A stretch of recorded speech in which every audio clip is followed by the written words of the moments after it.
unusual civilizations in the universe are not If we assume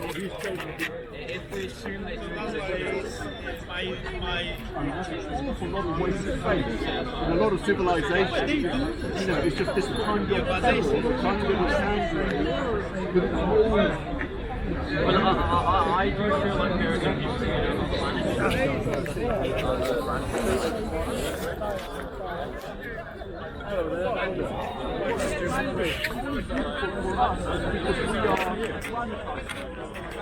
Well, yeah, like for example, if you're in Korea, right, so you're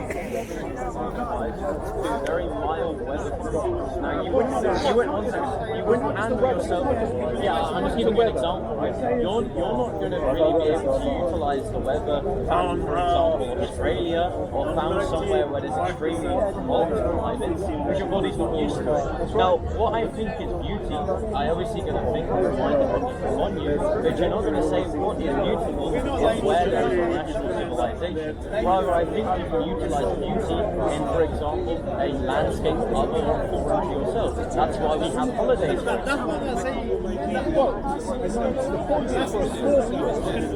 Beauty is sort of something very dry, sandy. Do you like going on holiday? For a slug, something which is very, wet, damp, sort of moist. That's paradise for a slug. Well, So for other creation in the universe. So what God considers beautiful is what is good, what is virtuous. But if we're going to identify what is beautiful within humanity itself, appealing to psychology, we could give the example of, for example, a holiday. A holiday is a tourist attraction to which you go to a foreign landscape or foreign culture other than yourself, right? You go there, something different. Yeah, experience something different. So you would say holidays are beautiful, or you go to holidays where there is beauty, and not always do people go on holiday where it's just rational civilization, for example. You agree? Because your argument is that it's wasteful for God to operate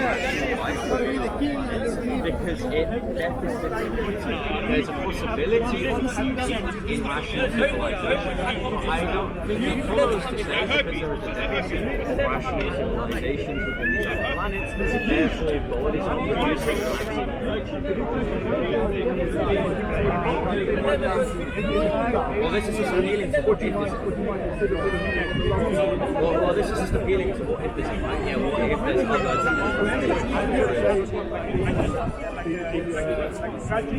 Drones. That's just conspiracy.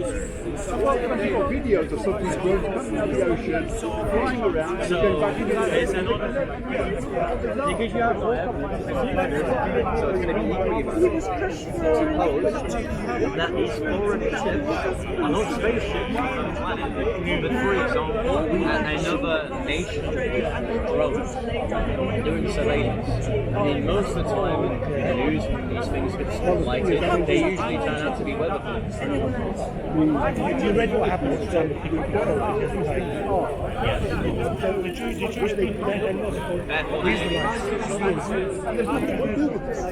There's been a video. They've been shooting one of these orbs. And that means it's alien. Well, it's something people can report. It's something Okay, so something different. For example, you're just filling in the blanks from a lack of information. This lack of information could be that in a scare to not scare people of other foreign countries coming into their borders using surveillance drones. Well, I really want to go back to the point, but I don't think you saying that there are unidentified spacecraft, therefore they're aliens, I don't think is a sensible that these aliens exist. Now, you can ask me questions very quickly around that. Why I do this, why Christianity, especially at the time of Christmas, the birth of our Lord, or the traditions which stipulate this is where Christ is born. So why I believe, yes, that's why I said a tradition. This is where the church finds that this was Christ. I don't really care care about the dates or the dates.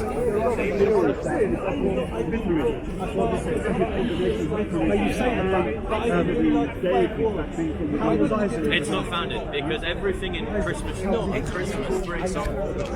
trees is actually founded in the celebration of Adam on the 24th of December. The Christian Church would celebrate Adam and Eve because they didn't have access to and they would find in the garden they used Abraham could. and when you go out to some of these trees, what do they look like? Christmas trees. So that's the tradition of a Christmas tree. Now, giving presents is going to be the story of St. Nicholas and his followers. St. Nicholas was a 4th century church father who, when finding out one of his followers could not afford to be wed, he snuck into their house, put money in their socks that were drying up, and quickly left. So St. Nicholas and Santa giving presents to the believers, his followers.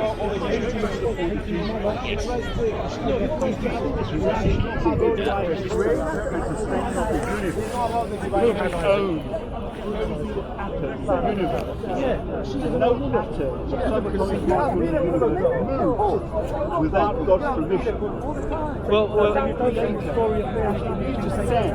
a body human being to die for the sins of all the other people. I think it actually does follow because the crucifixion of our Lord allows for Everything is owned by allows God. for virtue. Like sort of saying, So we argue, these people have what committed I would sin, argue and is then- the best possible world theory. That God actualizing in his knowledge the best possible world with the most amount of There's no DNA. So Christ bodily assuming is just there's gonna be an unfounded virtue. Christ bodily assuming himself, recapitulating the universal human nature with God and thus achieving theosis. That process, which is only allowed under the precondition of Christ's crucifixion, allows for the most amount of virtue. Talking about the original sin, so Adam ate from the apple, Yeah. whatever. So that was supposed to be a sin, and then Jesus came to atone for that sin. Yeah, he's the second Adam. Right. But then we're supposed to sort of, creation is supposed to kill Jesus, it's supposed to be God. And that's supposed to atone for a minor sin, which is basically just eating an apple, or sort of disobeying a rule of God. Well, we would find that Isn't killing Jesus yeah. People for killing God a bigger sin than sort of eating an apple? People who killed Christ obviously under the intention that they wanted to revive an innocent man, because they asked in John 8, who can actually prove me being guilty of sin? And they couldn't say anything. So those who had the intention of unaliving an innocent man, who they had no knowledge was the true Messiah, or those who wanted to kill the Jewish Messiah, are obviously condemned to blaspheme God.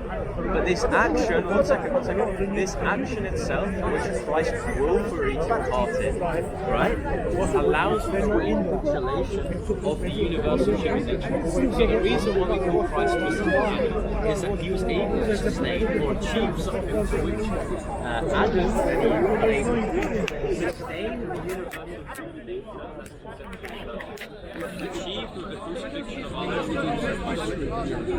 How? The reason why Jesus was killed is not because he came to die for the sins of mankind. It's because he's overturning the principle of the Pharisees. Because what I see is that Christ, in his intention, in action. Wait, hold on. So him implementing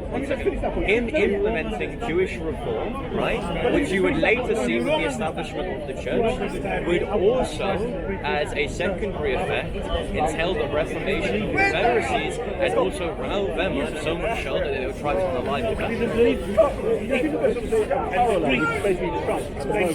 He was trying to overturn the How would you liken the politics of Christ's crucifixion and his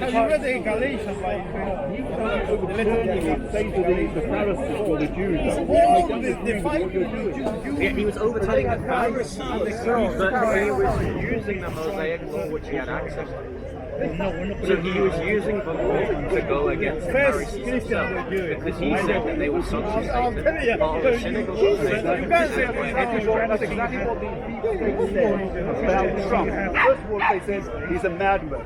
He's sort of unhinged. Well, that's he's the false Hitler, equivocation. right? And then they sort of tried to use lawfare against him. And then they tried to sort of bankrupt him with all these illegal court cases.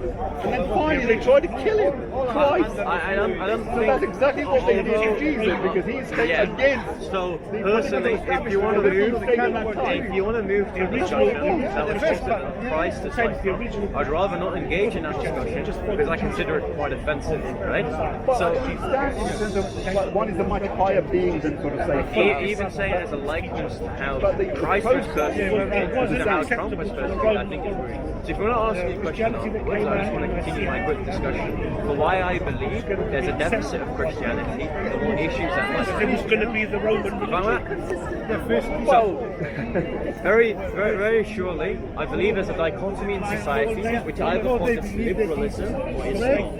And these are very two sides of the coin which overshadow a spiritually led state. Now, what does this cause? It causes the promotion of transgenderism or the promotion of jihad, which both entail in invoking strong language, both entail an action which again blasphemes God. Now, when it says Christ is the way, he is the truth, and he is the life, it's not identifying him as a prophet of God representing a message. He is in fact by God, and he is that message himself, and he was victorious on the day of the cross, right?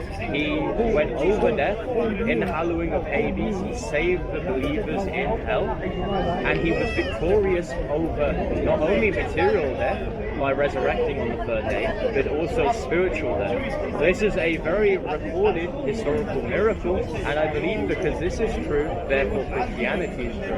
And if that's the case, this is the criteria for what is spiritual. Anything which goes against that, for example, the doctrine which would teach the two complementary roles of gender are just simply reducible to a few societal predicates, or for example, teaching Isa was just a prophet. These are two theological claims which I believe counteract what is spiritually healthy, and therefore we need to eradicate peacefully, obviously, in the dialogue in society. And also personally, I've seen the effects of what happens in terms of mental health, obviously when I was in education, when you have a lack of God or a lack of accountability. That's it. Sir, all I can... Oh, then stay there. Yeah. Sir, what's this stuff? I mean, I'd basically accredit this for a lot of fluid intelligence. So fluid intelligence is just the adaptability of one's intellect to consume knowledge very easily and able to recount and give an account of what was said, and obviously consume that knowledge itself. Because of that, I was obviously able to engage in spheres of like pseudo-intellectuals and kind of pick up what they said. And then obviously it's just a matter of regurgitating this information through reading books on my pastime. At school, did you experience any issues in regards to the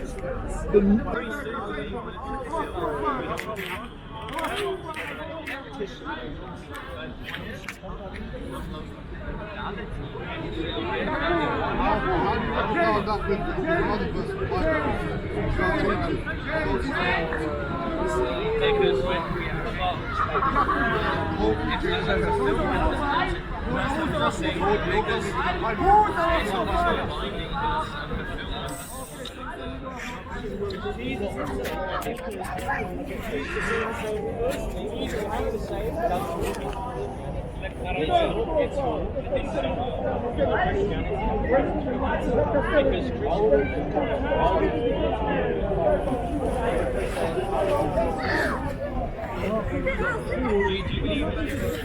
okay, so I can be discontent to the wrong level.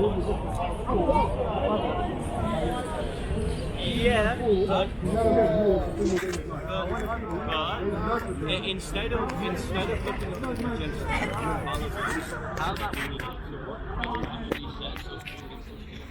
So, for example, hold on, I'm going to the substance of what Christ is saying, because you would agree there is the tribulation, one second, there is the tribulation of the works of the Gospels to the disciples and followers of Christ. If that is true, that is going to be a theological account of what Christ is and has said. Now, if this is also true, we can compare the calling of the church to some of the three synoptic Gospels, which are a tribulation of Christ, and we find that even the regulative angels affirm. One second, stop interrupting me. For example, in Matthew, Christ actually claims that everyone eats this good, right?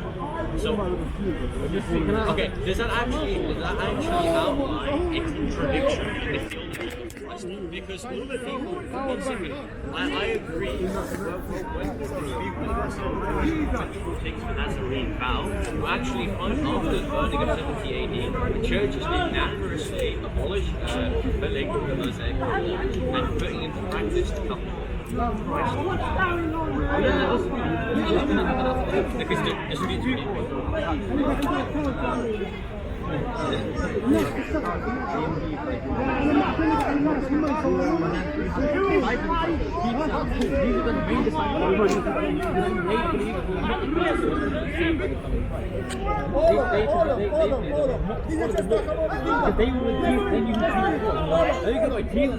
Jesus Christ himself said that his blood is that's what this was, but he said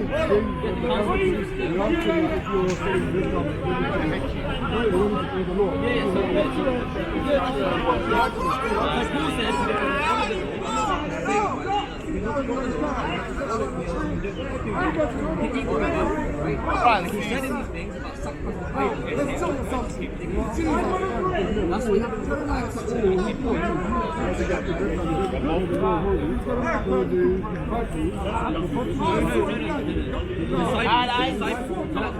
The disciples, Paul and Peter, they were the people that caused the Pharisees, James was mainly the Pharisees. They would come from the idea that they would come from the idea that right? But then they believe that they would say to people, but then Paul,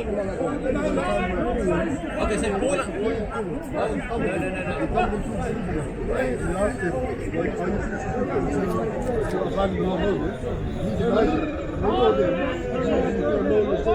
okay, so yes, that's what I'm trying to read.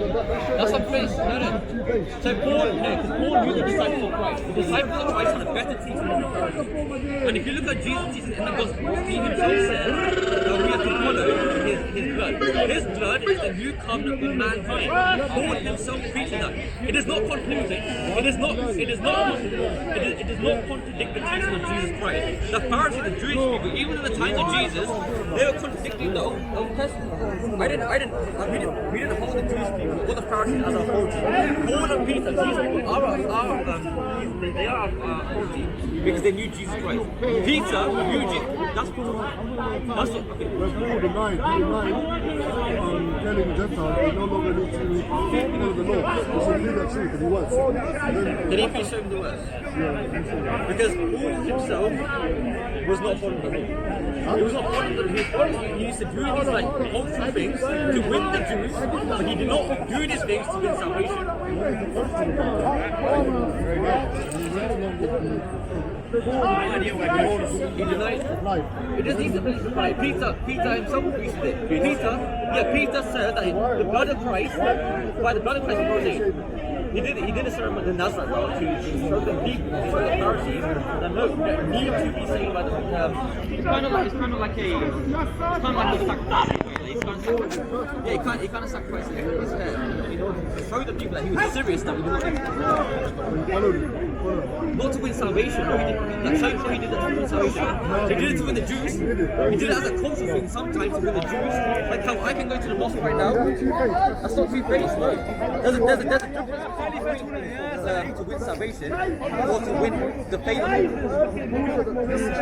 I don't know where. I've already spoken to that. Yeah, but more they curse upon you. Already. Okay, yes. So yes. So He did it himself. but no, these people were doing it to win salvation. They were doing it to go to heaven. If you're doing the law, go to heaven. You're basically saying Christ died for nothing. That is a curse upon you. Paul was not doing it to win salvation. He was doing some of these cultural things to win the Jews. Like how I can go to the mosque right now and wear a jubah or wear a coat to win the Muslim. I do that. I've done that many times. I've gone to the mosque and I wore a coat. That's what Paul did. That's different to saying that something like that. Already spoken to you. I've already spoken to you. There's a difference between doing things to win salvation. If you're doing it to win salvation, it is a curse because you're saying Christ died for nothing. Paul did not do these things to take salvation, but to win the favor of the Jewish people. They did it as a conquest.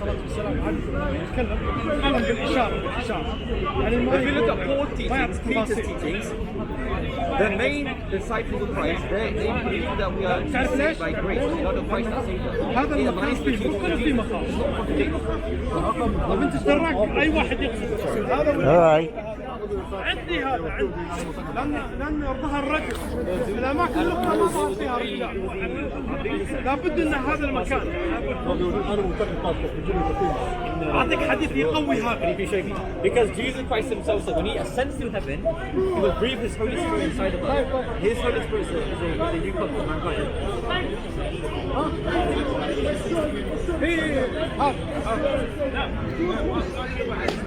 But you know that people are David. You know he was in the Old Testament and he could be forgiven for his sins based on what Christ did. Because Christ's sacrifice, it says in the book of Scripture that Christ was slain before the world began. His sacrifice was pretty much done before the world began because God is outside. So some of these people can have forgiveness because Christ's sacrifice was pretty much done out of time.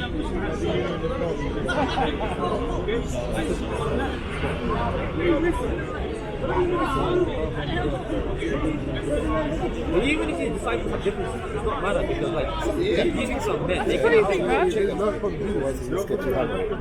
still have like disputes differences. But if you look at Peter's epistle, okay, let's say for example they had this later on Peter confirmed Paul's letters. In Peter's epistle, he agrees with Paul's letters.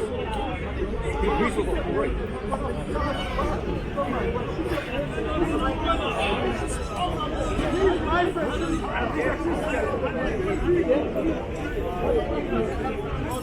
Okay, other Muslims, you believe we're still, you believe you're saved.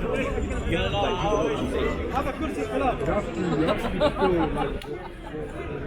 and who gave, so why don't you follow the Torah or the Injil or the Quran?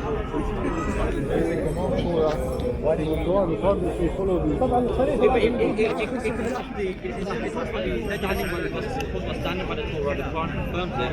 Why don't you stand up for the most central Torah? Where is it? Because you know why that's a So this is what is known as the Islamic dilemma. The Quran on one hand confirms the Gospel and Torah. It says that it's with these people in the 6th century. We have 70 manuscripts. The 4th century manuscripts is what we have today. So either your Quran is confirming a Coptic book. So either your Quran is confirming a Coptic book, or there's a lost Injil where no historians are found. Where is it? I believe the Injil was a revelation from the Jesus Christ. This revelation was written by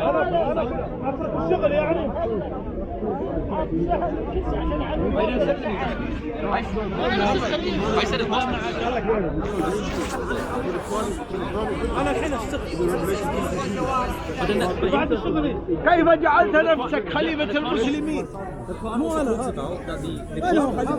because it said Muhammad's name is written in the Injil, so it has to be a book, and it talks about it talks previously.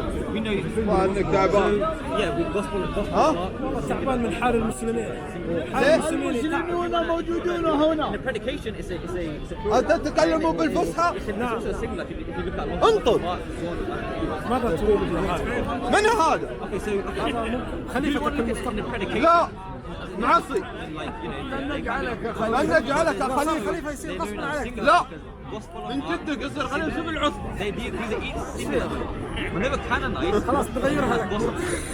So I want you now to show me where is Muhammad mentioned in the Injil. Because we can't talk about that's an error though, because how can okay, can I let me this why it's an error. Because in history, when somebody is writing a book, what they do is they make copies and copies of this book.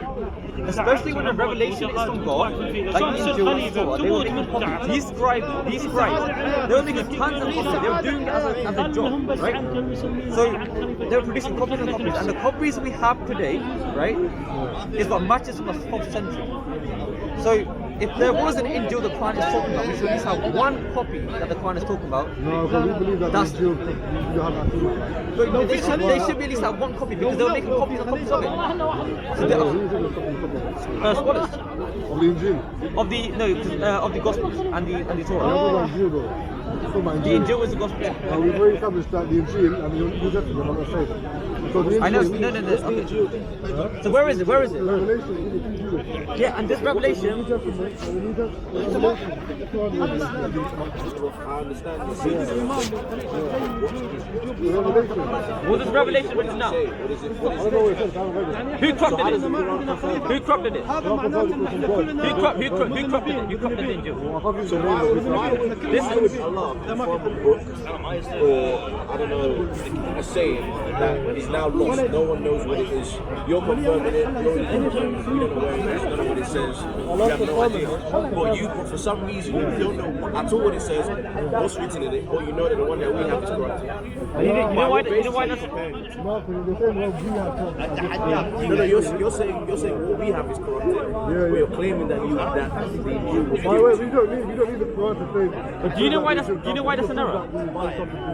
Do you know why that's an error? Do you know why that's an error? Because if the Injil is corrupted and There's you're no contradictions in the New Testament. You don't need the Quran to prove that corrupted. but this is the error. If the Quran is corrupted and your Quran is confirmed, Quran. if the Injil is corrupted and your Quran is confirming it, it only leads people to the grave pit. Why is God, all-knowing, all-powerful, confirming a corrupted book, telling people to stand by a corrupted book? Our God, the God of the Bible, will never tell us to stand by a corrupted book because it will lead us to another faith. When we say that the Injil is no longer here, it's corrupted, we're not talking about the New Testament.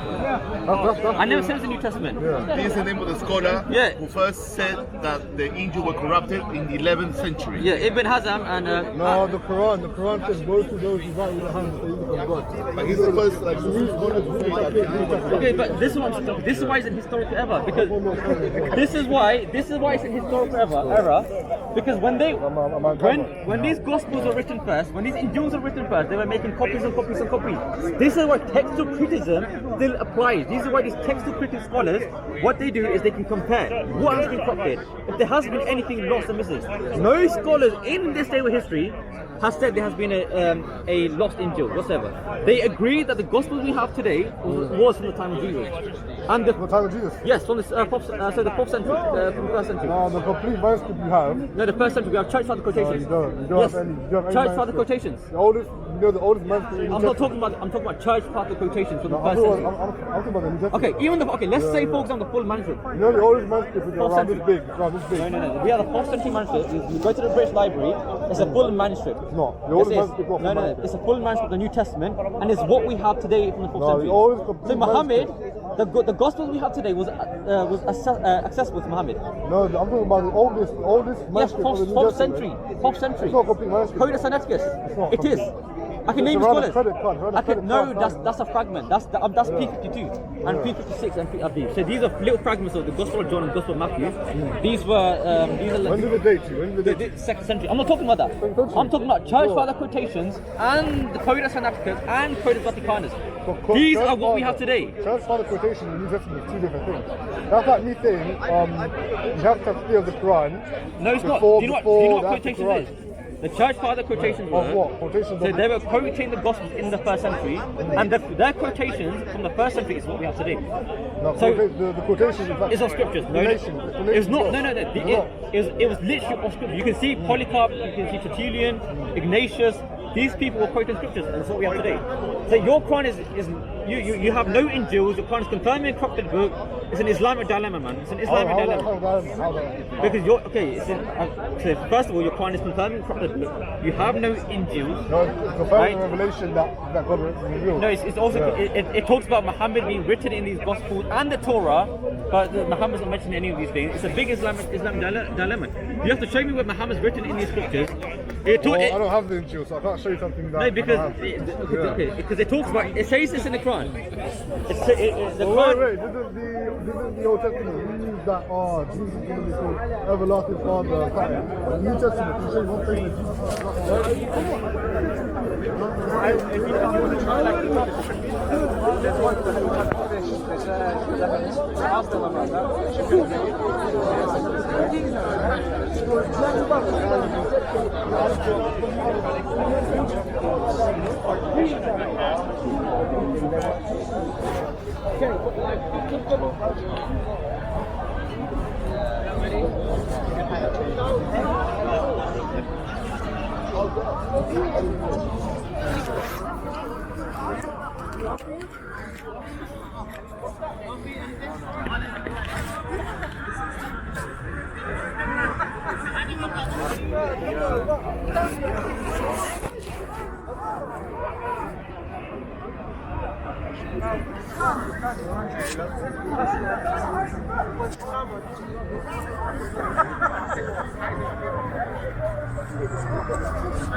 We know, according to Genesis, that God blessed the seed of Ishmael through the sign of circumcision. You know what circumcision is?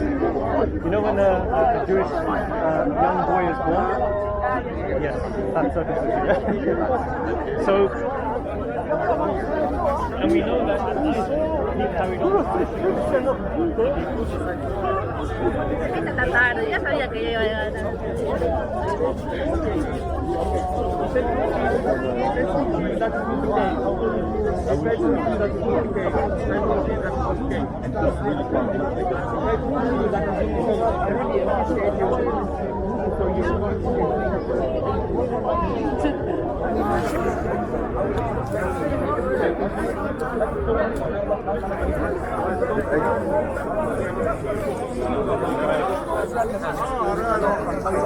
JD Vice President who converted to the